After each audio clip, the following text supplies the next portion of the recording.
seems to be his actual deal. This is what Azathoth is actually about. He's not some sleeping dreamer. He's a horrible, mindless, inconceivable, and completely awake monster that lives in and is the very embodiment of ultimate chaos. Well, if you weren't such a f***ing hack, you would have known that Lovecraft was using the old Greek definition of chaos, not the modern one. And how am I so sure that Lovecraft is using the old definition and not the modern one? Well, it's because... 1. If you read anything by Lovecraft, you would know he uses a lot of archaic language and casual tones. So archaic even for his time. 2. He was very knowledgeable in Greek mythology, cosmology, history, and philosophies. He was even a pagan in his youth in his A Confession of Unfaith.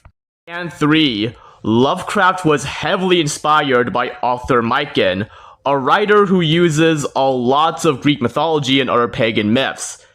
And Lovecraft's stories are heavily inspired by Mycon, especially the Dunwich Horror and the Whisperer in Darkness. That's why they call him things like the Nuclear Chaos, the Blind Idiot God, and the Demon Sultan. You make it seem that the Nuclear Chaos title for Azathoth is a gotcha, that he's not the Supreme Being, but in reality, it just cements him more as the Supreme Being, considering the evidence that I've showed. And other authors like Clark Ashton Smith and Henry Kuttner have universally acknowledged Azathoth as the Supreme Being.